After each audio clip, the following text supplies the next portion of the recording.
Hello, my name is Alicia Soanes and my pronouns are she and her. Welcome to our first ever EDI series called Proud to Be, and today we'll be discussing a CPD session on trans awareness. We're here today to talk about how young people's perceptions are working and being part of the trans community, what support we can give people from different backgrounds, and we have an amazing panel today. Joining me, I have my co-host Piers Alexander. I have also with me joining us is Katie, Lee, Arv and Rachel. They all have either lived experiences, they're EDI specialists, and we've got a parent on the show as well. So thank you everybody for joining us today. This is a very important topic and it's really important that we educate our learners, students and staff on this important topic. Piers? Hi everyone. My name's Piers Alexander. I'm the program leader for GCSE English here at the college, and I'm also an EDI ambassador. Really happy to be here today and be part of the team. I think it's really important as well that we have people from different backgrounds on the show to talk to us about such an important issue, and to make sure we actually take these things that we're going to be hearing today and put these into our own work ethic. How are we going to support our learners? How are we going to support our communities more? And what support is there out there? So Absolutely. I would like to start today with the amazing Katie. If you want to introduce yourself to us. Hi there. Yeah, I'm Katie John Went. I go by they or she. One of those strange people who doesn't take a huge amount of offence about pronouns, because I regard myself as on a permanent journey of self-discovery and awareness, and I also confusing people. But yes, I've worked in diversity and inclusion on and off for 15 years. I worked with the prison service, worked with the police, educating around a number of aspects of diversity. Now the main thing I do is probably running the Human Library in the UK, and involved in all of our international events as well, and all of our training there, which is very much about diversity experience more than diversity training. I still do diversity training aspects through Gender Agenda, and I'm one of the co-founder of a podcast called 50 Shades of Gender, which is run by one of my partners who is rather amazing and has already had something like 68 interviews with people who experience gender differently. And I think that's the direction I've taken in life anyway, seeing gender as way more diverse than any binary out there. Wow, that's fantastic. And you've got such an amazing story as well. I've sat and spoken to Katie in a lot, lots of detail, and you've got an amazing journey.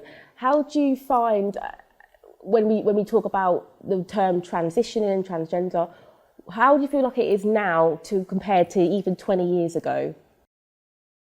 Well, I think it's changed massively. I'm not ashamed of my age. I'm 55 nearly. I came out, or technically I didn't even come out. I was outed at 39, so about just over 15 years ago, which meant I wasn't even in control of my own story, my own destiny and change. And I also came out of a religious background that made it twice as hard, because it's very easy to be internally transphobic or religiously transphobic towards oneself or from that community. I went through conversion therapy. I'm living proof it doesn't work. I went to things like a psychiatrist and said, look, how do you stop me being trans? I went to a therapist and said, how do you stop me being trans? And what was amazing is you can't stop. So what I felt though, and when I was in my 20s at university, we didn't even have the internet. It was that long ago, back at university. And so you could not research any of this. You were alone. And the only place you could even discover what the possibility of what you felt was, because there was no education about it. It was actually prior to Section 28, when education about it was pretty much banned. But equally, there was no knowledge, and the only place you could discover about being trans was in the backs of magazines that were a little bit, sometimes dodgy. Or go for a walk to a few clubs in Soho. So the only version of trans that was out there was a kind of highly sexualized version of it. And it made it very difficult to find yourself when the only role models of being trans were few and far between. And I think what has changed is the huge number of role models we have, the huge amount of media, both good and bad now, that puts us out there. Social media has massively changed awareness, education everywhere. So it has changed, absolutely, for sure. And prides have made a huge difference. Stonewall has made a huge difference when Stonewall went LGBT in 2015. And there's been a massive escalation of awareness. And had I been, 18 now, I would have come out at 18. The fact that I was 18 a long time ago meant it was impossible to come out then, or very nigh on impossible. So I wish I was living in the generation now, although I don't, I'm not jealous of the amount of kickback that there comes from gender critical movements towards young trans people now. I think they have a hell of a time on social media getting flack that way. In my day, we only got flack face to face, and it was actually quite rare. But now it's exacerbated because you're going to get both support and kickback wherever you go, and it's magnified in a way that I think was completely unheard of back in my day. And we've seen I think we've been a victim of our own success, a victim of our own awareness. In that sense, we reached a tipping point probably around, or it was actually called that in some of the press in 2014. There was like the transgender tipping point, it was called. And we saw 2015, just after that, trans stories appearing on the front cover of Time magazine, National Geographic, Laverne Cox getting awards as a trans actress in Orange is the New Black. And we became visible, and then that visibility was seen as a threat to some people. And it has created the gender wars we have now, which is a whole other debate. But that's kind of where we're at, and that's where I've seen the kind of the navigation. I think it's just worth saying, prior to Stonewall going LGBT, it was organisations like Press for Change that did huge amounts of work prior to that to get us visibility and to get the media to begin to report fairly about us, which made a difference as well. Yeah, and that's why I always say this saying. I've heard me say this saying a lot recently, and that's why I think education is the most powerful weapon which we can use to change the world. So educate people's minds, their perceptions, their misconceptions, so we can live in a world where we just accept one another, and how we can do that, because I think it's so important. If you're in the education sector, you might be that first person, especially as a teacher, that someone tells you that I'm transitioning, these are my pronouns, this is how I feel, they, them. So I think it's a responsibility of staff members as well to make sure that they've had the training and that they can guide, students in the right place as well, and making sure we know the agencies to reach out to. So thank you so much, Katie, for just sharing a little bit of your story. I'm now going to go to Lee. Lee has a fantastic story.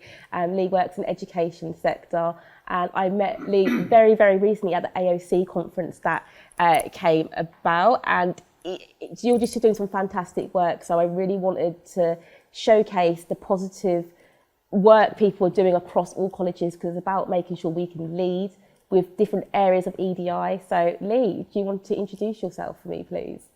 So let me just start by introducing myself. So my name's Lee Clulow. As Alicia rightly said, I've been working in education for quite a number of years now, about 15 years. Initially going in as a PE teacher or a lecturer, sports lecturer, and then moving up my way through to pastoral management. Now I work in safeguarding. Now, my story didn't start as I am today. I was assigned female at birth, and I lived in that gender role for 32 years until I come to a point where I just couldn't, for me, getting life satisfaction and going along with what society expected of me, I just couldn't do that anymore. So I did a little bit of work with a charity called Educate and Celebrate, and I went out through, I met Ellie Barnes through there, and I went out and did some work with them guys. One day a week, we're just travelling up and down the country, going into different schools, doing LGBT awareness sessions. And for me, what was received back was very positive, and I think really moving out of my little bubble in Halzowen, where I live and I work, and I literally travel a mile down the road and a mile back, so my bubble's quite small, and I think you get caught up in that bubble, and for a very long time I felt like I wouldn't be able to come out because of my job, not necessarily because of the staff, but for me personally, because was I ready to be facing the questions that I was going to be brought to me from my students, you know, the students that I taught, from the wider college community, from parents, etc. So obviously doing that job and getting out there one day a week and doing this training and being in schools, you know, from north right down to south and everywhere in between, and the positive change that schools and staff wanted to make, but just needed the tools to do it and the knowledge to do it. It really was a life-changing moment for me, because it was following that work then that I actually decided, you know, I do feel safe to come out, and I do feel safe to be me, and I'd always known all my life that I was trans. And again, you know, just picking up on some of the things that Katie said, you know, I'm nearly 40 now, so I can remember the 80s. I was at secondary, you know, primary school in the 80s, secondary school in the early 90s, to mid 90s, and I look at that, and it just wasn't talked about for me, you know, that there wasn't it wasn't a thing. I always remember coming out to my mum as being a lesbian at 17, and my mum, you know, my mum's always been very supportive of me, and just kind of saying that, you know, her actual words to me when I said, well, the thing is, I think I'm a lesbian because I fancy girls, but I don't feel like a girl. I feel like I should be a boy. And my mum's own lack of education, who's in the 60s now, just said, well, that's just because you fancy girls. You know, there was no understanding around it, so it was very difficult to get the information. And I remember, you know, spending a lot of time we had it used to be cable, it's now Virgin, but we had cable TV, and that introduced us to all these other, you know, wonderful American channels. And I'd stay up late purposely to watch some of them, because there'd be some LGBT topics on there. And I remember watching a programme and seeing the first trans man that I'd ever seen, and just everything hitting home to me that, yeah, this is me, this is who I am. So I knew right from a very early age, you know, that I wanted to be a boy, and that I didn't feel comfortable in the body that I'd got. So for me, doing that work then, you know, give me the confidence to come out and be who I am today. So obviously now I've gone through that transitional process, and, you know, life's good. But what did I take from that? Well, for me, it was really then about using, and when I deliver training, I always say the fact that I'm trans and a teacher is just a coincidence, because this is not, you know, I don't deliver this training because I'm a teacher or because I'm trans. I do it because I feel like I owe it to the kids to share my experience with the staff, to educate them, to enable them then to support our young ones. So off the back of that, then I did some work with our local safeguarding board, so Dudley Council Safeguarding Board, and I worked with those, and we created a trans toolkit for schools in Dudley to support their students. And then the bigger picture from that then now is we've moved on this year to, well, last year I trained all the DSLs in Dudley over a year, so we hit, you know, pretty much all the schools within the borough, primary, secondary, nursery settings, private schools, special school, everything. And then moving on now, we've moved on to Sandwell, and that toolkit now has been accepted and adapted for Sandwell. So we're getting this out there, you know, and that's the work that we've been doing. And not only that, you know, I work in a large college. We've got 5,500 students. We've got approximately, you know, 550 members of staff. I've now trained all of them.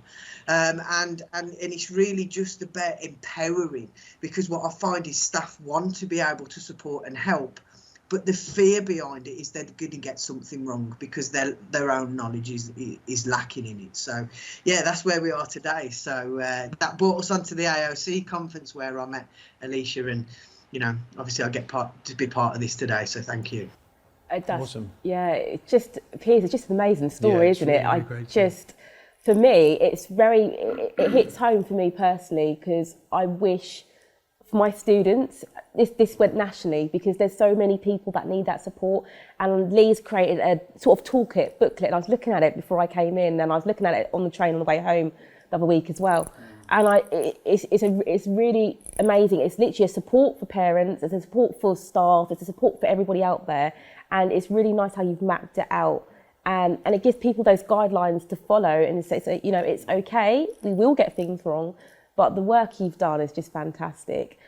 Lee, what sort of impact do you think it's made on your learners that are going through transition, who are transitioning or being allies as well?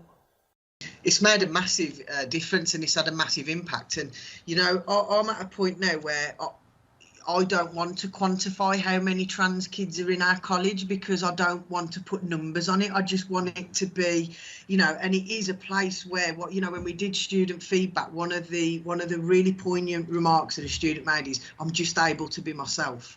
You know, and to create that community, that sense of community, and that environment where you walk into our college and you instantly get that feeling that you can be yourself, you know, is really powerful. So I often get, you know, questions about, well, what numbers, and I always say I'm not interested in the numbers. The fact that these kids can just come in and be themselves and just be part of a community, free of you know, fear of prejudice or bullying and things like that. And I'm not sitting here by any stretch of the imagination and saying that doesn't happen here, because of course we will have pockets of it, but we deal with it on a you know, on an individual basis. Now, the impact that that's had on our learners is just that, the fact that they are comfortable to come out. The numbers that, you know, if we are going to quantify, the numbers every year that we see becomes more and more and more.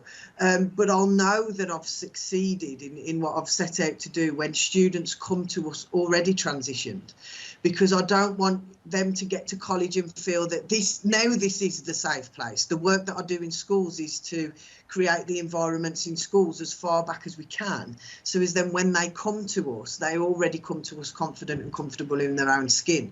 But in terms of our learners themselves, the impact has been that, you know, they are able to ask for help, because we know that, you know, our trans young people, and I always deliver this in my training, you know, being trans is not a safeguarding concern. What is a safeguarding concern is everything that goes with it, i.e., is there support at home? What is their mental health like? What is the outside factors that are impacting on this young person that is detrimental to their mental health?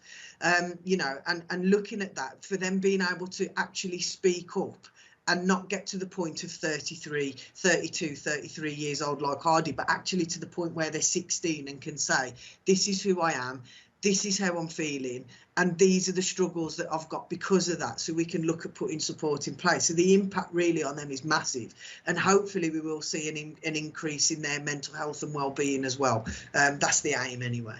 I think that's such an important point, that being trans isn't in itself a safeguarding concern, because I feel like different things you read on Twitter and some other sorts of comments, I feel like a lot of people tend to conflate the two, don't they? And sometimes I feel like it's quite deliberate by people who are sort of speaking against trans allies and things like this, that all being trans is a safeguarding concern and we need to be worried about this, this and this. And it's quite disingenuous of people to actually put the two together, isn't it? So I think that's a superb, it's so great to hear that. It's such a, I'm kind of sitting here exactly to echo what Alicia said, but thinking of, you know, how my students, so many of my students would really just, you know, love to be listening to this and to just doing some of this work and experiencing more of these things. And I think for us here, us two sitting here in the college, it's, you know, it's great to be working with these things and hearing these things. It's absolutely amazing. Lee, we've got some more questions for you in a moment, so thank you for telling your story. We really appreciate it. We now have the lovely Rachel. Rachel, do you want to introduce yourself and the work you do on equality and diversity and your advocacy? Hi everyone. Yes, my name's Rachel Richardson. My pronouns are she, her. Compared to Katie and Lee, I think I'm still relatively new to being an educator when it comes to trans awareness, but I started to transition in my early 30s. It would be would need a much longer session to explain exactly how I got to that point.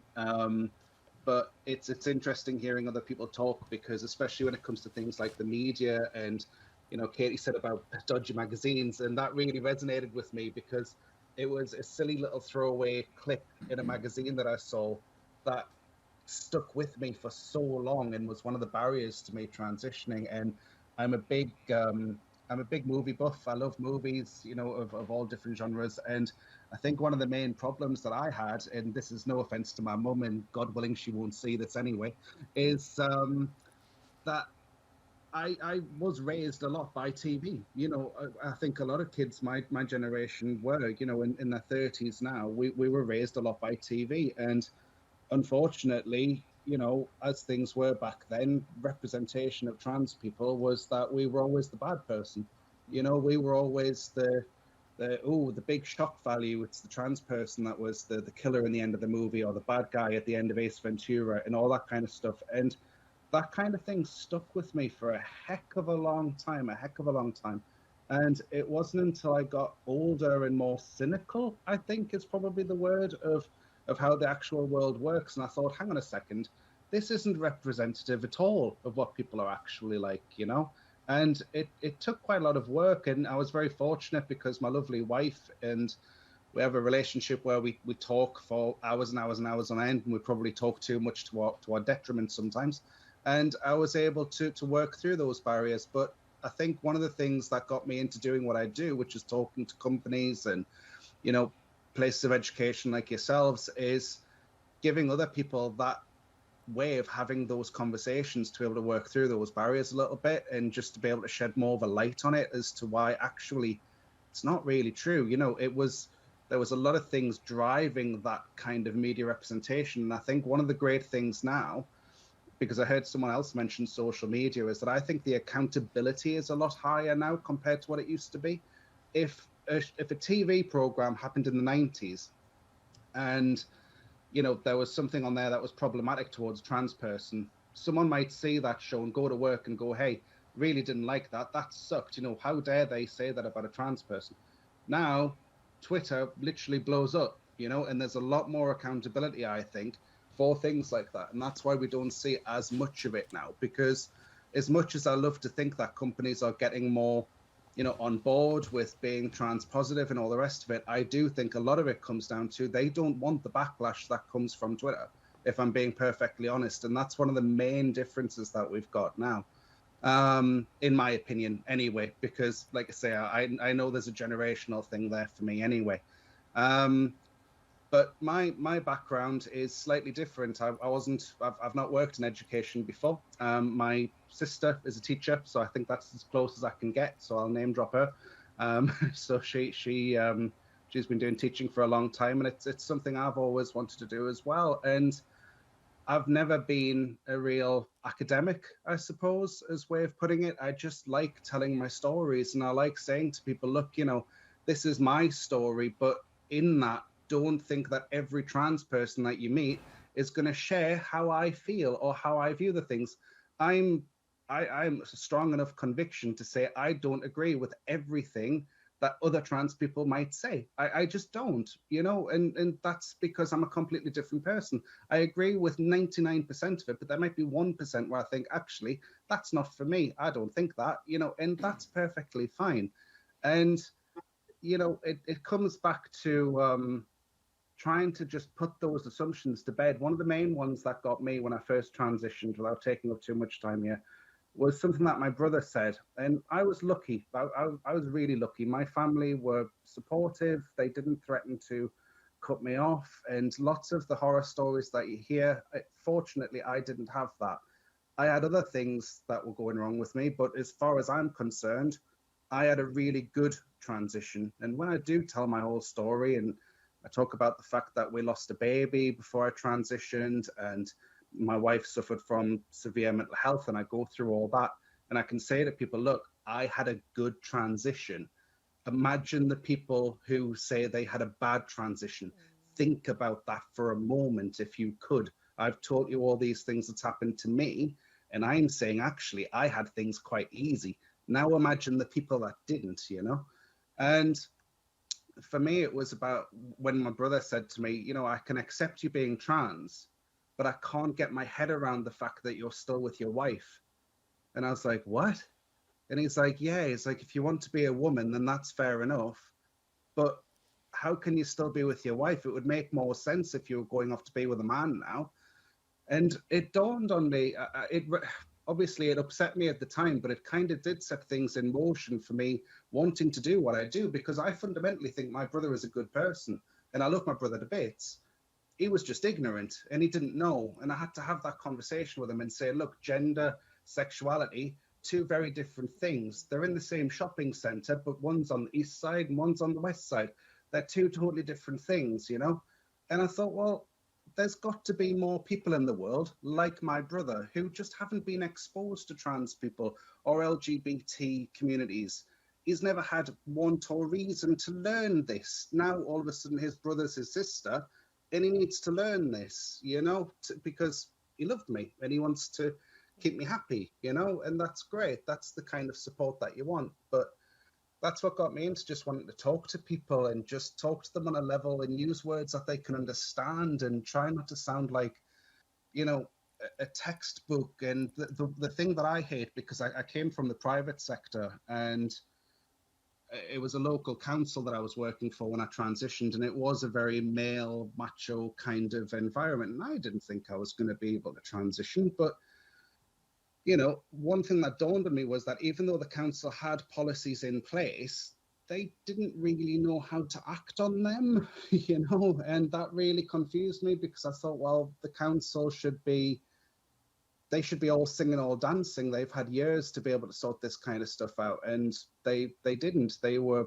confused, and they didn't know quite what to do. Case in example, I came out to my colleagues via an email, and when I sent the email out, I said, please, can you cascade this down to all of your members of staff? And, I'm going to go on holiday for a week, so they can have their little chats. I won't be there. I don't care. And I put on that letter saying I was really open. If people wanted to ask me questions, they can go ahead, do so. Got a call a couple of days later from my manager, and he said, we've done you a favor. We told the managers not to send that email out to absolutely everybody. And I said, what? It's like, that's the whole reason why I wanted you to do, And he says, oh, well, we thought that you would be too overwhelmed if everybody found out at once. So we decided not to do that. And we've had a word with the manager that did share it out. And I was like, now I'm a former union rep. So for me, that was like, well, one, why are you harshly disciplining someone who's done what I asked them to do? Two, why aren't you doing what I asked you to do? And three, why are you assuming I'm not mentally strong enough to deal with this? You didn't have that conversation with me. So it raised holy heck. But those are the little things that I thought, I can share that story with companies, and hopefully it'll just enable them to think, yeah, actually, the person who's transitioning should be in the driving seat for what's going on, as long as it's within the realms of reason, what people are asking for. And a lot of the times it is. And I heard someone mention on Twitter about Twitter before, and how, they can conflate things and say, oh, they're asking for the world, and we want a ticker tape parade every time that someone transitions. That's baloney. It's not. A lot of the time people just want their names changed on a document. They want to have their name respected and their identity respected when they're in the place of work or their place of education. And you know what? And this might shock people. Some people just want to get on with it. That's it. And that's where I am now. So yeah, that's what I do. I go around, I have a little bit of a rant, and I talk to people, and I try to give them a bit of a giggle, and that's me. Thank you so much, Rachel. I think it's so important to hear people's stories. Everyone's going to have a different journey, aren't they?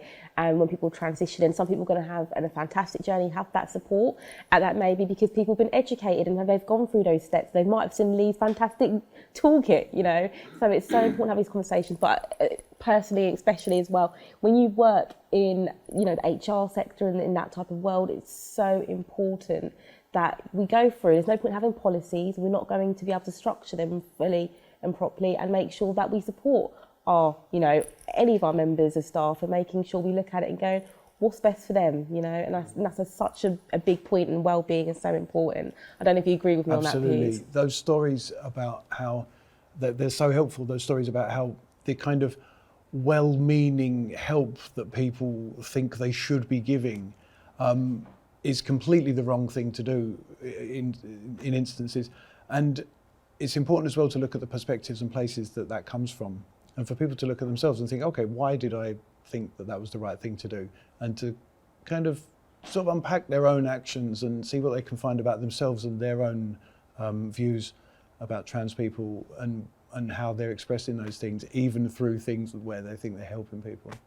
I think that's really important. That was one of the only things that actually helped me kind of reconcile that story in my head. Was I thought, well, once the initial irritation had worn off, because I am quick to get irritated sometimes, is thinking, well, okay, the manager that did this, I know him, he's a family man, he was probably thinking if this was one of my kids, would I be worried? And, you know, I think the protective kind of parental thing came in, whereas realistically, it would have been better if they had have just like listened to me or had that Absolutely. conversation, you know. Yeah. So I think a lot of it, and there's other connotations to this as well, is the meaning behind what people do, you know, and that comes back to lots of things like misgendering and stuff. One of the common ones, and I think Lee touched on this when he said about people being worried about using the wrong language or not having the education there is, and I'll say this to people at work, and it'll give them a bit of a giggle. They'll say, "Oh, you know, what happens if I get the pronoun wrong or something?"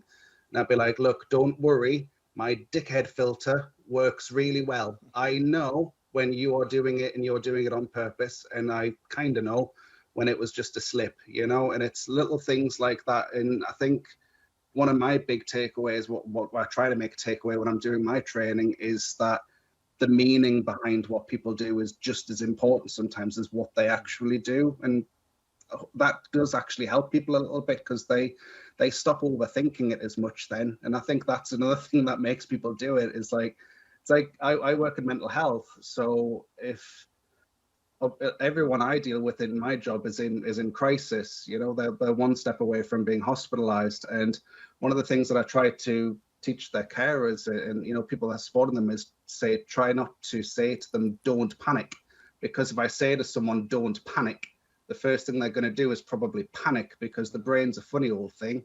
And it's kind of the same when it comes to pronouns and stuff. The more you say, "Make sure you get it right, make sure you get it right," they're going to overthink it. And does that make sense? Sorry if I'm rambling on a little bit, but I just think it's an important point to make. That makes perfect sense. I've experienced that here at work.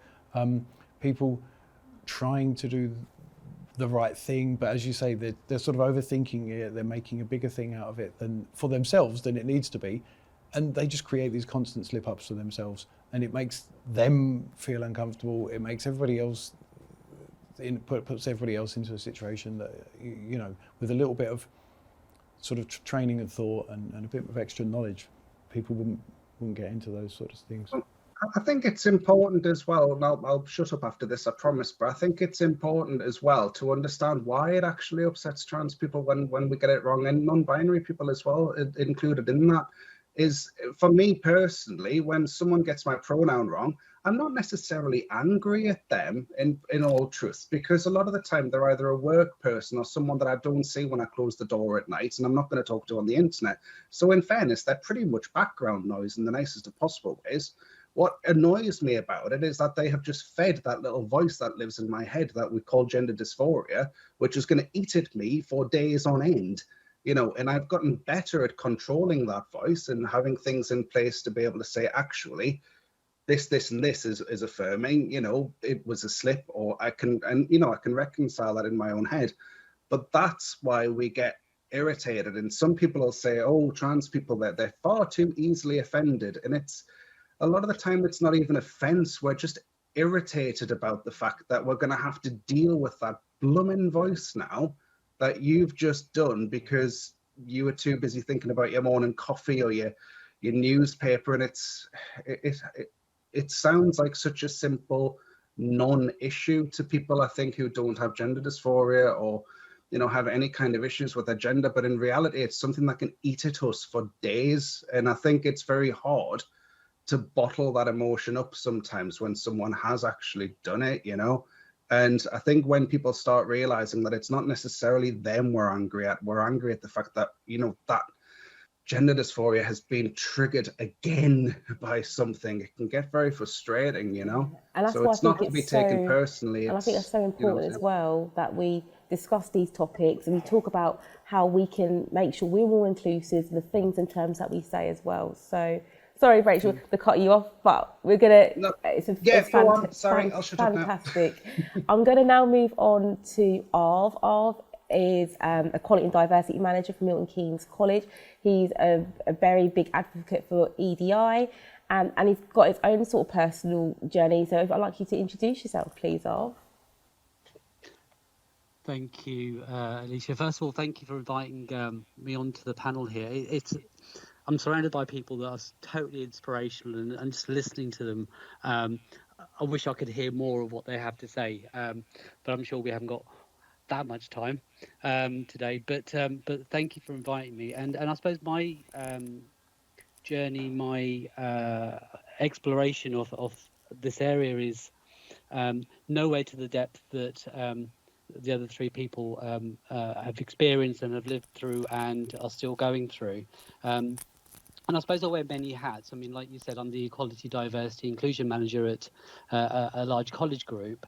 And I suppose from a professional point of view, from that corporate point of view, there's that element of, are we doing the right thing as an organisation? And I can take that back to the previous. I worked in the school sector as well. And I'll take you back about 7 or 8 years. My wife changed career, went into HR. One of the modules that she was covering, they had an option of covering various parts of legislation, and transgender laws was one of those things in terms of within the workforce. I suppose that from a professional point of view was my starting point as learning journey in terms of the conversation. What do organizations actually do when somebody says, I am this person as you know me, but this is actually who I really am, and I need to go from point A to point B, whatever the points those are, and legally, officially, professionally, how do we deal with that as an organisation? And it throws up so many different questions for colleagues, but when you're in education, you've also got your learners that are going through those journeys who have different levels of security about those, and quite often affected and impacted by their secure environments or lack of security in their home environments.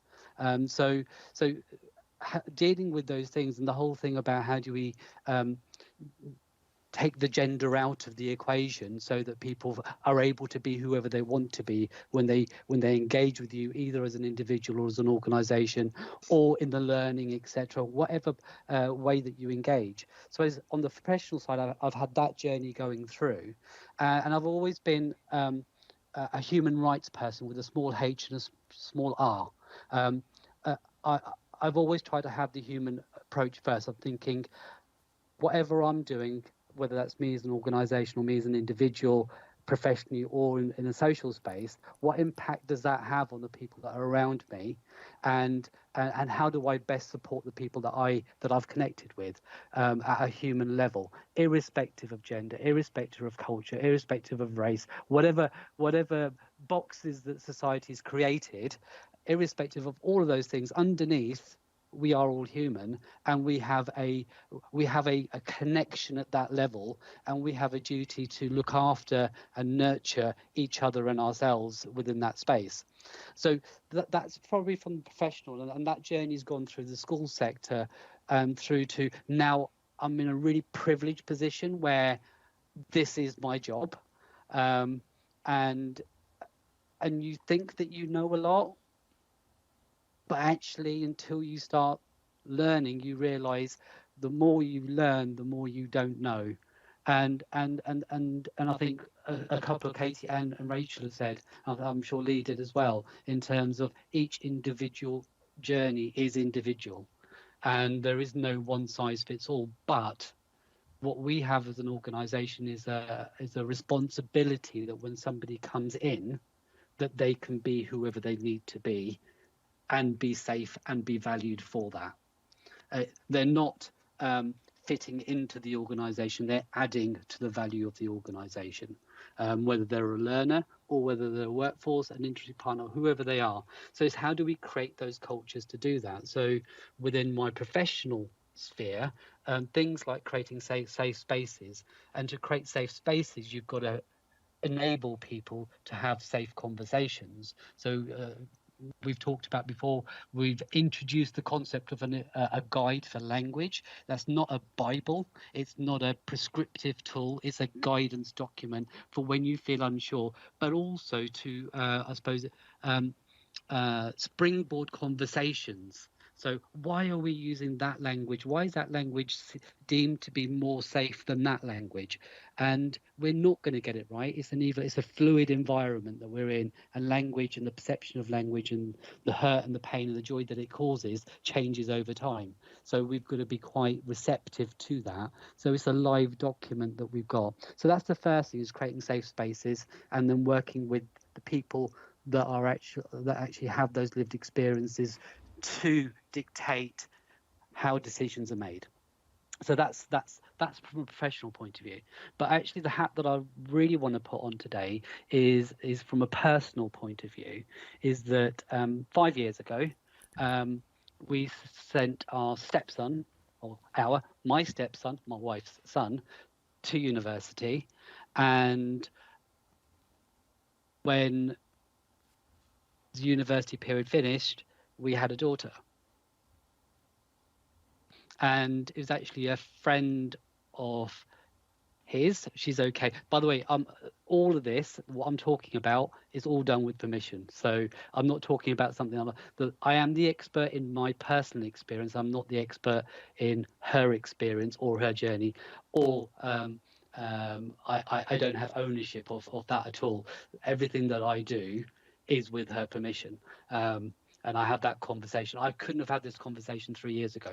She didn't feel safe enough. She wasn't at the point in her journey to be able to discuss it or have anybody else discuss it like this. So just on that note, we have these conversations all the time. But it was actually a friend of hers that actually messaged us and said, this is the first year of university, is we don't think Jack is okay. She seems to be going into, or he seems to be going into himself. He's not himself, etc. And obviously, as parents, first year at university, within the first few months, we were like, jumped in our car straight away, just drove down there. And literally that evening, it all came out that she hadn't been feeling herself. She didn't know why. That's the thing. She hadn't got to that point in her journey that she had actually realised what was happening to her. She knew it wasn't right, but she at that point it came through conversations that, I don't feel right in my body. It doesn't match up with what I feel like and what I look like. Don't match. They don't match. And how I'm treated doesn't match the way that I want to be treated. So all of those conversations started, and obviously, as parents, it's a similar journey but a different journey. And every single emotion goes through your body. You have the joy because a lot of things start making sense, and you're thinking, you feeling joy, the fact that somebody feels safe, that they can discuss this with you, the closest person, your child, can discuss and be honest with you finally. But then you also have the pain of knowing how society deals with this, the journey that's likely to be ahead, and what the dangers in that are. All those emotions as a parent come through.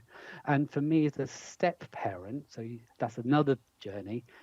My wife having to deal with the grief of giving birth to a son, now having a daughter, there's an element of grief attached to that, because all those memories, those photos, those moments now are attached to someone called Jack, not attached to this person called Rachel, who she is now. Rachel. So from that point of view, there's all those conflicting emotions, but I suppose the overriding emotion as a parent, step parent, whichever way you want to look at it, is the fact that we've created an environment in our home where the person that we cherish is able to feel safe and be who they want to be, irrespective of our personal anxieties or etc. But as part of that, we didn't know where the support would be needed. She didn't know where the support would be needed. She didn't know where she was on the journey. She didn't know where the journey is going. She still doesn't. A lot clearer now than she was then, but we still didn't know. So research, reading, listening, talking to people. The first thing I did is I reached out to lots of organisations, and I was on the phone speaking to them saying, I don't know what I need to know, but I know that I need something because at some point I'm going to have to support this person, and I just want to make sure that I'm as ready as possible to be able to do that. And so it's been a huge learning journey, and I'm not one of these people that think that that's personal and this is my professional. My professional is my personal. I deal with people all the time, whether they're learners or whether they're whether they're colleagues. These are people, and they all have their personal lives, and they live those at work and at home. And so there isn't that conflict that you think, oh, this is work and this is home. So I always talk. We talk quite openly at home about this. the good stuff and the bad stuff, the emotional side, the procedural stuff, the societal barriers that we've got in terms of GPs understanding, not understanding. One of the GPs actually saying, "Oh, this is you sure this isn't a fad? Or isn't this just something that may blow over time? Are you sure?" And you're like thinking, you don't know the journey this person's had to get through to get to the point where they were sitting in front of you to talk about this. So we always ask, do you want us to accompany you to these meetings with doctors or clinics or whatever? Because sometimes you need that additional support, but we don't want to impose. It's the journey, like you said, she's in the driving seat and everything, and that's even with family. And just one little gem. So as we start telling people with permission in terms of family members, as events are coming up and her appearance is changing, all the rest of it, we don't want those moments where somebody says, "Oh," and bring that up. So in an unsafe way. So we always say, look, we're going to this event. These people don't know. How do you want us to deal with that when we get there? Do you want us to speak to them beforehand, afterwards, not acknowledge it at all, let it come up naturally or whatever? And the first one was obviously our inner family. So my mother just turned 80 from India, born in a village in India. You'd think, oh, I've got to have this conversation with my mother. I'm going to tell her that, Jack, that you've only just started to know is actually Rachel. And I told my mum, and my mum went, "Oh, this has been in existence for thousands of years." She said, it's in India, this is like, and I was like, I've been stressing about telling you. And actually you're the most understanding. And then it was just like, every time I go to her, she said, "Oh, I was watching this program about this and I didn't know about this part." So my mum at the age of 80 is now researching and picking up and sharing her stories and obviously when she was growing up, how it was dealt with there. So sometimes there's a fear that's unfounded. And I think it's just being brave and being supportive and being positive as you go out there. And to be fair, how people have dealt with it is they've taken their lead from us. The fact that we're positive as a family group and the fact that there is no shame. There's no stigma as far as we're concerned. This is essentially, our daughter and that's something to be proud of. And the ones that don't come along on that journey, that's their choice. We haven't had anybody in the family that hasn't. And I think that's so important. Those misconceptions that we do have, we get scared sometimes thinking people are going to come out of the worst. And especially if you come from a diverse background and religious background too, we automatically assume. And yes, sometimes we do from people from a different, background. If you're Black, Asian, Muslim, Hindu, we do have those misconceptions, and we always actually think, oh my goodness, this is the end of the world. And it's about actually looking at it and looking at the support, like your 8-year-old mother actually said, "I've been researching this and coming back to you." So it's really lovely to have that family unit and that support for your daughter, which is just, and these are the stories I love hearing you all talking about, because it's so important. Because a parent might pick this up and hear about, okay, these are the next steps I need to take. Somebody that's going through this journey, a teacher can take this on, a student can take this on. So it's fantastic, your stories. I've got a question for you, after before I get Piers to take over and ask you all questions before we wrap up. What gem, you would say, what aims or support would you give parents that are starting the journey with their own children? For me, I would say is not to be afraid of being honest and not to be afraid of dealing with the ugly as well as the beautiful part of this, and be brave enough to have those conversations. However uncomfortable you feel as a parent, your child is feeling that 100 times more, and they've been dealing with it for a lot longer than you have been.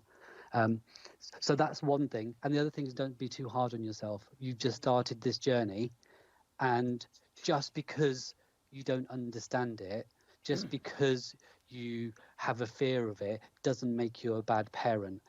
But just go on that journey with your child and be honest along the way. So we'll tell her when something upsets us, when something makes us happy, whatever it is, we have those conversations, and we just have to remind ourselves that no matter how we feel, joy or sadness or grief or whatever it is, multiply those by 1,000 times, and now think about your child going through that, and that kind of puts it in perspective.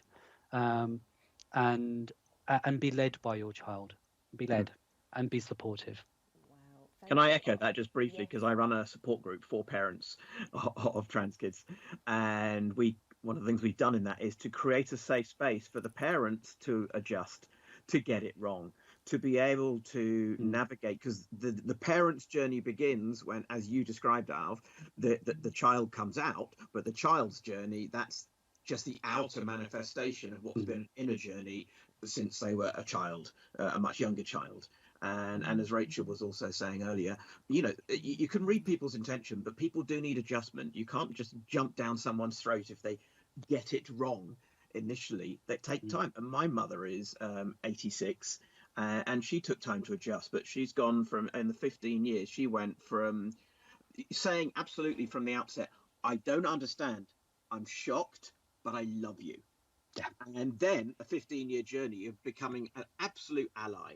And then discovering, she thought I was the only trans person in the small town I grew up in, discovering there were lots of trans people in that town. Now all the mothers of trans people are all talking to each other, and they're saying, oh, I saw your child on TV last week. I didn't know they were trans. And then it was all over the church. You can't keep it a secret, even if you want to. Eventually it comes out. But yeah, I love the way you described the having that conversation continually with your daughter to say, how do you want us to speak to these people about it? And it's always about, and you mentioned this within the context of the college, it's always about creating a safe conversation before you can almost create a safe space.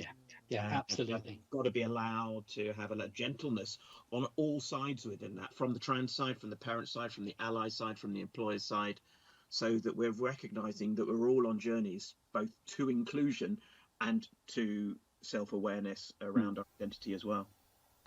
Absolutely. Yeah, absolutely love that, and it's all about inclusion, and we've got some amazing gems from this. So thank you, Piers. Have you got any questions to pose to the panel before we wrap up to our questions from the audience?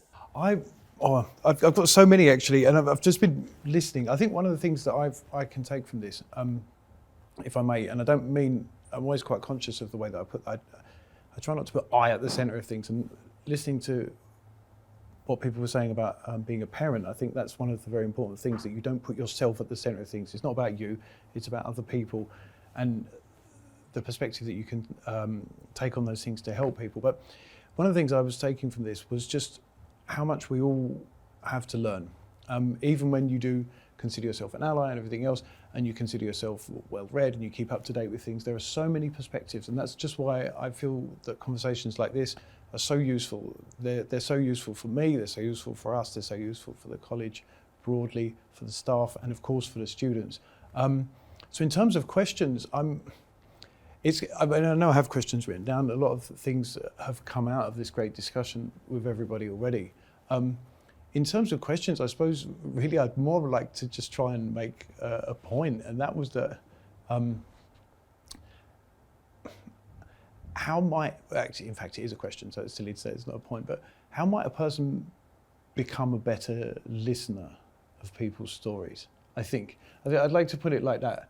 I think how might a person who feels confused, or they want to know the right thing to do, or they're worried about the whole trans issue because it's always kind of presented in such a negative way in certain areas of the media and things like this, how might a person become a better listener and be able to learn more if they feel resistance in themselves to do that? I'm thinking about people out there who might be kind of scared of the whole trans issue and things like this, whether they're parents or whether they're people who work with trans people or things like this. Oh, I've got Arv and we've got Rachel. I think you've got your hand up as well. So if you'd like to answer the question, go for it. Arv? I mean, one of the things that you can do is I surround myself with critical friends that keep me honest. And I don't mean that I'm always going off piste and I'm doing things that I shouldn't be doing. But the thing is that I connect with people that I know would add value to my understanding. And then when you do that, then you've also got to listen to them when they try and add value to your understanding. And the people that I surround myself with, we don't always align on everything that we talk about, but that's the beauty of it, is that they really challenge my thinking. They really challenge my thinking, and they really question the approaches that I take. And the reason why I'm saying that is that in my professional role, I'm dealing with the broad spectrum of equality, diversity, inclusion. There is no way that I could even scratch the surface of that broad area. So I've got to have people around me that will challenge the decisions that I propose, or the discussions that I have, or the language that I use, whatever level that is, and I make them feel comfortable enough to be able to do that around me. So if you feel that you need that level of I suppose advancement or encouragement, is that be brave enough to surround yourself with people that will be critical of what you do. Thank you for that. I'm just going to jump to Lee, because you've all been amazing, very patient. I just want to ask Lee, what tips, what support can you give to staff that will be watching this to start their own sort of being allies on their journey of supporting people that are transitioning, class non-binary? What sort of, give me 3 sort of amazing tips you can just sort of give us today that we can take away.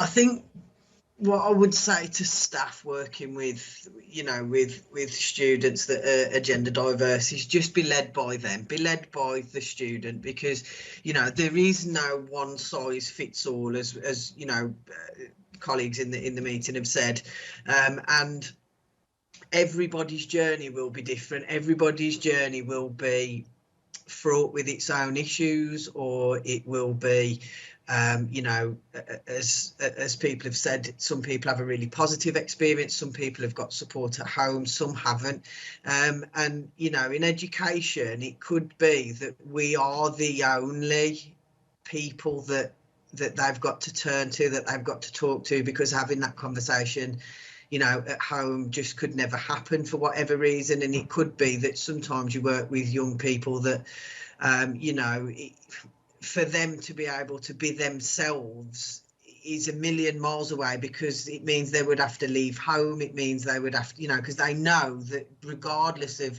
any type of education, that it will never be accepted there by their own sort of parents or loved ones for a variety of reasons.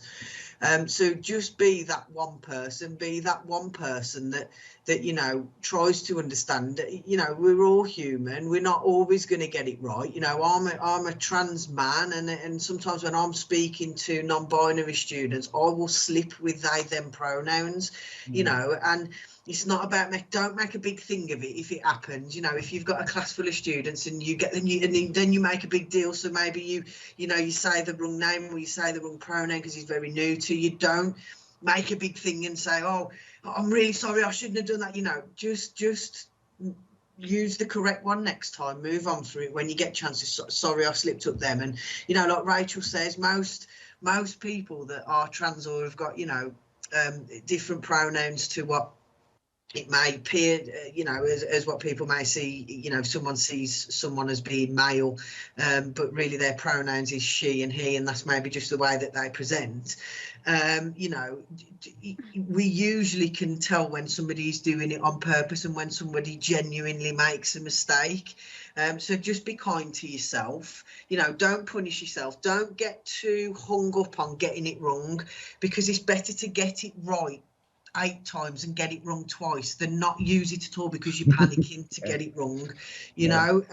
And you know, most of our students, they, you know, they get it, and I always say this, it's 9 times out of 10, I would say 99% of our student population understand about LGBT, they understand about trans issues, they understand about gender identity, because it is part of their communities, part of their, you know, growing up. You know, for Katie and I, and I'm sure others, it wasn't, you know, we've already explained, it just wasn't a thing when we were growing up, or, you know, we can pinpoint periods in our time where it wasn't even talked about, it wasn't anywhere. But for these kids, it's everywhere now. It's on social media, whether they, you know, what their internal thoughts about it is their internal thoughts, but nevertheless, it's there, it's out there. And actually, it's the adults that we have to do the work with. It's the adults that we have to communicate. And they can be forgiven because, again, we remember a time when it wasn't a thing. So, yeah, you know, just always be honest, you know, don't make a big thing about it if you make a mistake with pronouns or names or whatever. Just try to be really aware of it, you know, get to know your learners, particularly if it's a new academic year. September's always a really scary place for a trans student that's come to us from school, because maybe if they haven't got the legal documents in place, it's still going to have their birth name on the register, and that's a legality that we can't do anything about. So really being aware, you know, with the students, do what you need to do on your register personally. You know, maybe you've got to highlight the name and write the, you know, the person's name next to it, so you don't make that mistake of calling a register blindly and outing someone. You know, new academic years are a really sort of scary time, as I said, and, you know, just be kind to yourselves, and, you know, make sure that you know your learners, and you know that you're trying to use the correct pronouns. And if you don't understand, or you need some education on it, or you need to speak to somebody, there are people out there. Don't be frightened to speak up in fear of someone thinking you're being discriminative, or, you know, don't be frightened to ask questions, because it's only through questions that we educate ourselves. Totally. Fantastic, thank you. I've got one more question before I let you all go, and it's just been really iconic to listen to it. And one of the things that I get a lot of students, peers probably the same, is that they don't see themselves, they can't have a stopping point when people transition, and they don't see themselves in the future. They can't picture themselves for 5 years or 10 years. And seeing you amazing people on the screens and the support that you're giving as a parent as well, it shows that with the right support, when we educate people, we give people guidance and support, people can progress into any areas they want to go into. And you amazing people are just representation of that and the worlds that you're in. So it's fantastic. One more question before I let you all go. Who is your inspiration? Who inspires you? If everyone, Rachel? I think for me, and this is going to sound really sad, and I promise she's not in earshot right now, but it's probably my wife, more than anything. She went on a heck of a journey. We had a miscarriage, and she already suffered from mental health issues, and it really put her into a really horrible downward spiral.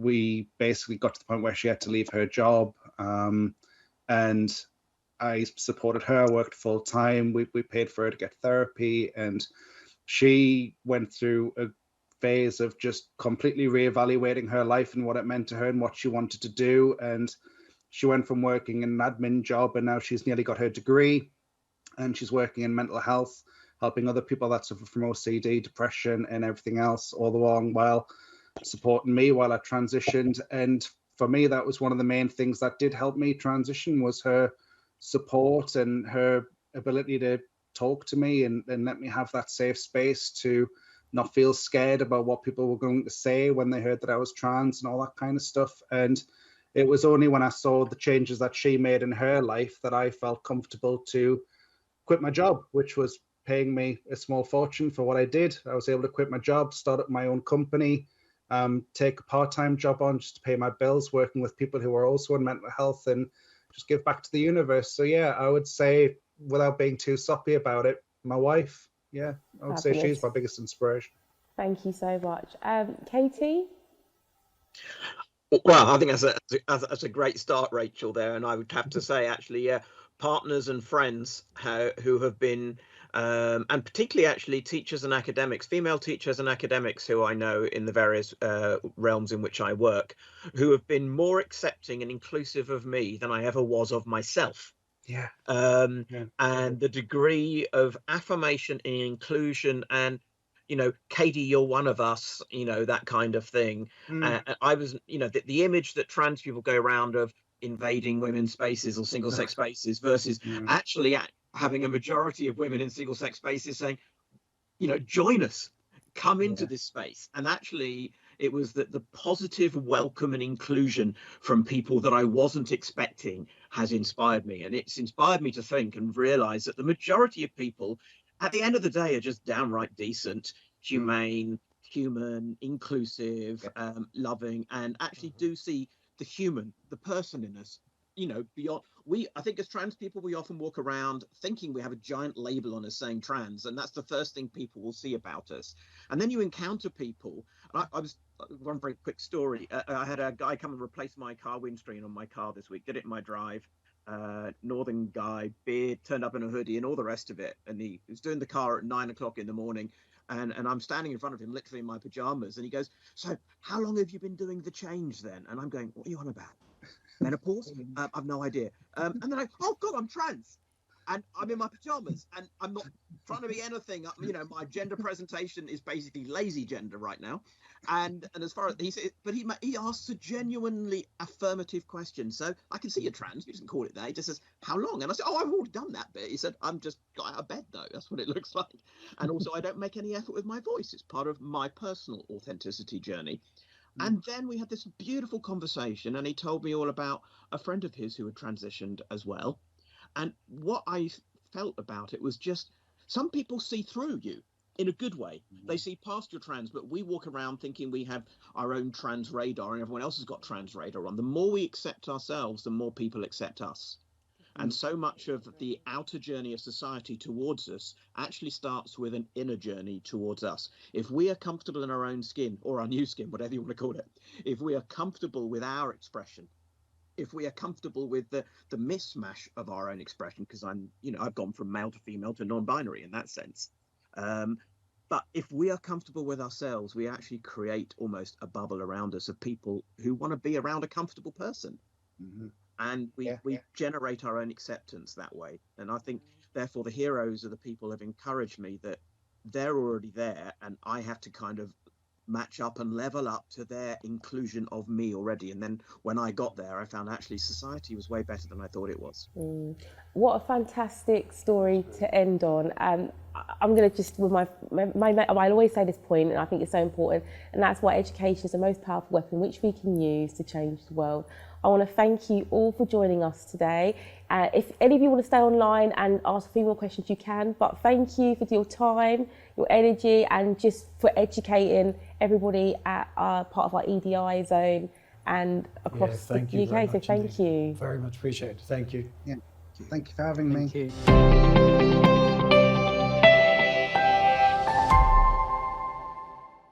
Now we have a very special guest with us today.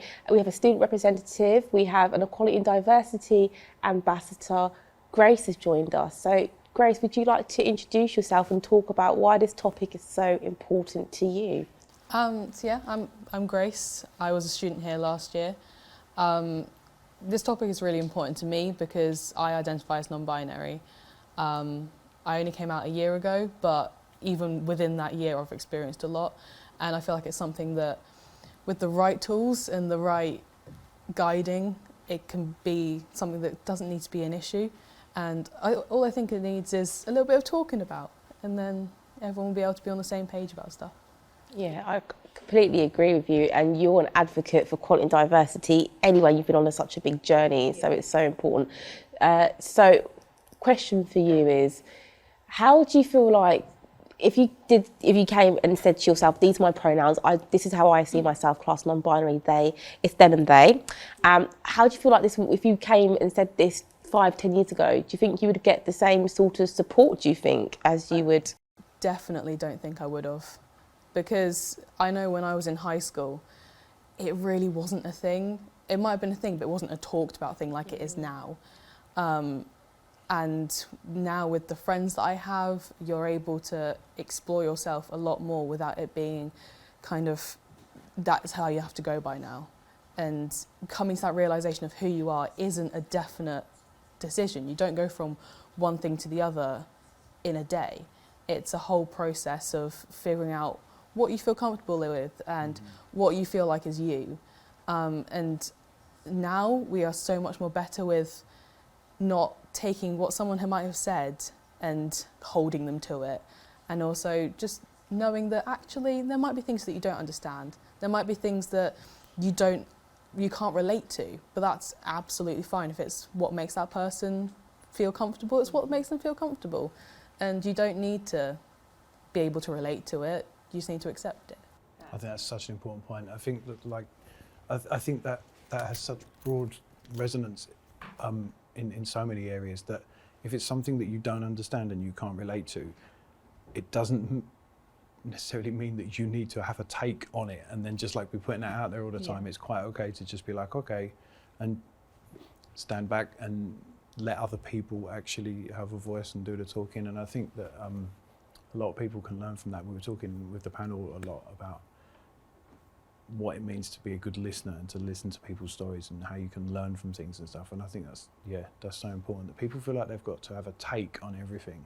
And sometimes it's all right to just stand back and go, okay, I need to just not talk, and instead I need to listen, you know. Exactly. I completely agree. A question I've got for you, because our audience at home might not understand the term non-binary and what that means, or why people use the pronouns they and them. Could you explain that a little bit, please, for me? Of course. Well, the name transgender is a very umbrella term. So under that would become like trans female, trans male, non-binary, gender fluid, and lots of others. And non-binary in itself is also a little bit of an umbrella term. It basically just means that you have the two ends of the scale, and you're not one end or the other. You can feel, some people feel in the middle. If you're gender fluid, you can also come under non-binary, which means you can flip-flop between the two of them. But for me, non-binary is not feeling that femininity, but also not to the extent of complete masculinity. It's that just feeling comfortable with being able to dress how you want and being able to act how you want, and sometimes feeling really masculine, being able to portray that without it having to change your entire identity. And being able to just be. You're just who you are, and you don't have to have that stereotype of a female or that stereotype of a male. You can just be who you want to be. Do you think children should be able to have that support from a young age and be able to say, for example, if they want to wear a tutu, and and then we class them as as their gender role as a male, for example, the boy? Do you feel they should be able to explore those boundaries and be able to get that support? Yeah, because I feel like if you can't explore that from a young age, even subconsciously, you're then put into those stereotypes, you're put into those binaries without wanting to. And if you're not allowed to, if a boy isn't allowed to dress up as a princess, how can he know that actually he likes that? Or not even in a transgender kind of way, just in a, that's what he likes doing, that's what he likes acting as. And there are the different roles that they might want to take in society. They might not want to take that stereotype of a man in society and have the hard jobs and go out to work, and the women might not want to go to an office or do something a bit more like dainty. It's, if you're not allowed to explore those different things from a young age, you can become very easily trapped in that idea of that's not okay. But if you have that available in preschools, in primary schools, and not have the boys need to play with dinosaurs and knights and the girls need to do colouring and princesses, everyone can just do what they want to do and do what they find fun. Yeah, and no, I agree with you. I think sometimes we have to get uncomfortable to get comfortable, and we have to go around those boundaries and let's think about it, not from our own perceptions, but from students' perceptions, from children, and how that makes them feel as well. So it's so important. Piers, I don't know if you feel the same way as having this conversation, but a lot of sometimes teachers, staff, just people in general, if we see somebody dressed in pink, for example, got the hair, they class, if they look feminine, we would automatically say she. Or if somebody's dressed a certain way and we look at them, if all they look like a, male.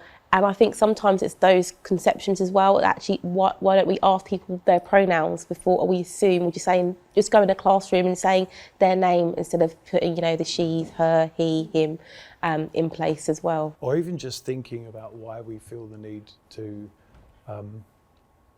reiterate someone's gender or our perception of someone's gender so much in speech in the first place? I mean, perhaps I'm thinking of it in a bit more of an abstract term here, but you know what I mean? Like, why is it so necessary to constantly repeat the gender that we assume a person is? Why can't we just talk about people in different ways? And then once we start thinking about those things, we start thinking about restructuring our use of language a little bit. And I think that one of the very interesting things for me that comes out of this is that I find that a lot of people's thinking in general is very binary. Yeah. And I think that this is one of the great things that comes out of more awareness of these type of issues, is that it does challenge the way people think on these issues, but also more broadly, like about the world itself, you know, and everything else and their place in it. And they start to move away from this complete binary type of thinking to actually having different takes on different issues and different perspectives on things. Yeah. Yeah, I think that's amazing. What support do you think you can give to staff members that have students from all backgrounds, especially classes of there? What advice could you give them, like some starting points to support them in their classroom and their journey with students in general, to educate everyone really? Well, I'd say to start off with is sounds a bit contradictory, but to not focus on it so much, to not think, I have to change how I talk, to just let it come naturally. Because when you force it, do people become uncomfortable? It's when you force it on people, do they then, if they don't relate to it, dislike that because they're like, oh, it's being shoved at me all of the time. So I'd just say, be mindful that if you're teaching a class, there may be someone in there who maybe isn't ready to come out maybe, but still feels that way, and using the wrong pronouns still make them feel uncomfortable. So address everyone neutrally. You don't need to say boys and girls, ladies and gentlemen. It's not necessary anymore. It's why we all know you're addressing everyone. So why do you need to kind of separate those two things? And I just feel like it's not necessary to, as you said, keep reiterating the genders in the room, because you don't know. You don't know what someone's thinking, and you don't know their past or anything. So just make sure that you're being mindful of the people you're around, be mindful of the subjects you're teaching and how you're presenting it. When talking about certain subjects that might think, oh, it just affects females. It doesn't. It really doesn't just affect the females. So you address everyone equally with it, and you don't overlook people's experiences. I absolutely love that, and it's so important that we get it from a student's perception, because doing these series, it's really important that we get it from young people to talk about their experiences, the lived experiences, and so we can educate all of our minds on it. So it's just fantastic having you on, so thank you. Piers, have you got any leading questions before we... Oh, okay, I've got so many different questions. I don't know, I just think that, again, it's more of a kind of point rather than a question. The same as I did, the same thing that came through with the panel and that I was thinking is that it is so important to sort of take a step back and hear other people's voices. And I think I feel like that's a big part in people, staff, people more of like my generation and older than my generation. Developing their understanding of things is to actually listen to what younger people have to say, and to listen to what non-binary people, trans people have to say, and to stop putting themselves at the centre of things. Like, well, how am I going to deal with this? It's like, relax, it's not about you. You know what I mean? Exactly. So I feel like but I also, again, as I say, it's not really a question as such, it's more just thoughts on a point, but I feel like there is more benefit that you can have in your own life by not keep trying to put yourself in the centre of everything, you know? Not everything is about you and directed at you, so maybe just kind of like observe and listen. I don't know, I feel like there's a lot of benefit that you can get for your own self through that. Yes, it's just to sort of echo what Liz said, it's just awesome to have you on. It's just amazing. I've just got one more question for you, because going on a journey with my own learners, personal perceptions as well, with people, with family members, I don't believe in Suffolk there's a lot of support specifically for people that are transitioning, transgender, non-binary. I think there's a lot of information if you are from LGBTQ plus community. However, when we separate that and we just look at that information, unless you go really rooting for it in the books, you couldn't go on, for myself, type in Google and you wouldn't find something locally in the area. So have you been able to find any resources to support you, or do you feel like you had to get your own network of people? I have looked in places and tried to find those support, but it's very limited, or there is a years long waiting list to be able to get that support. I only really got the support because I made friends with people who felt the same as me or had similar experiences to me. And that's how I built my support system, was through my friends rather than organisations. There are organisations, you can get support, but they're very far and few between, and often they're not heard of because they're kind of kept, oh yeah, we do have an LGBTQ plus group, but no one really goes to it, or it's not really supported or funded. And there are so many young people who need that support, and if they have come out and their families have reacted badly to it, they need that maybe home support, they need that financial support that just isn't really there. So do you think being a equality diversity ambassador and having that space when if you're a student to be able to talk about these, like, not if they're not issues, it's just an experience that some people may be resonate and go, you know what, I've gone through that too, and having that talking point and having that staff support, having the support network from your, your own sort of tribe, I would call them as well. Do you think that's really important? I think it's so important, especially if you're a student having another student who is that ambassador. You feel so much more accepted to be able to just go and talk to them, because you know that they have grown up in the same kind of generation as you, at the same time as you. And like, I know here we're lucky enough to have lots of tutors like yourself that we can go to and talk to, but lots of places aren't that fortunate. And just to be able to know that, oh, that's that student, you can go to them and they are safe to go and talk to, I feel is so important. Just to have a good school well-being and to feel comfortable and safe in your own school, to know there's someone there who would have your back. Definitely, and also having gender fluent toilets as well. I think that's a very, so vital, very important factor. I think a lot of schools and colleges are starting to understand that now, and I think it's important that we create that, an inclusive environment for everybody, and that's the conversations we're having today. So thank you so much for joining us. Thank you very much. That's right. Thank you for having me. Thank you.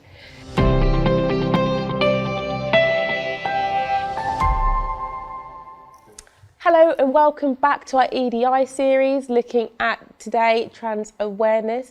We have an amazing student and equality diversity ambassador joining us today. We are joined by Lee to talk about his allyship. So thank you for joining us, Lee. Do you want to just give us an introduction about yourself? Yeah, of course, I'm Lee, and I have a transgender boyfriend, so I see him day to day, see his day-to-day life. So hopefully I have something valuable to add to this conversation. Yeah, definitely. So I don't think we talk about this enough, and I'm not sure Pierce will agree with me. We've looked at it from a lived experience perception, we've looked at it from a parent, but we haven't looked at it from a young person in a relationship and what it's like being with somebody that's transitioning, and your own journey, because you're both on a journey together and you've got a very big journey as well you're going on with them.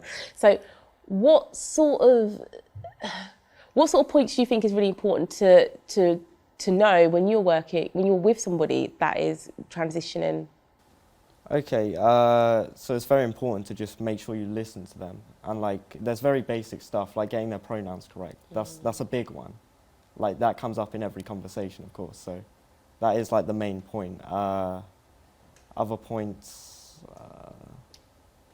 Are you a big support to your boyfriend? Yeah, because I see all the little day-to-day things he does that you wouldn't think about, but he thinks about, because obviously transgender, like small stuff like what clothes you wear, how you address people, like it all comes down to like the tiny little details. Yeah, what toilets that you have to use, because some places, if you're going out in public, for example, you go to the cinema, you're on a date, they may not have, like how we have at the college, have those sort of, non-binary toilets, so it's really or they might even feel like, I don't want to use this toilet stuff case. like haircuts as well.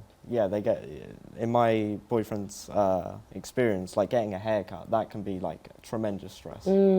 Because obviously they're thinking, what does the hairdresser think? Do they know they're trans? No, yeah, and I feel like every day, this is just from sort of personal experiences that people will go through some form of body dysmorphia as well. So people have really good days, and I'm sure you yourself, your boyfriend has some amazing days, but there's days with low. So what do you do when your boyfriend has low days? Because well-being is such an important thing. What do you do to support them on their journey, and yourself too, because you're looking after your own well-being. I basically point out all well-being. the little things that other people have done, that it goes in the opposite direction. So every time someone notices that they're a guy, so stuff like that, using the correct pronouns, like little things that they notice.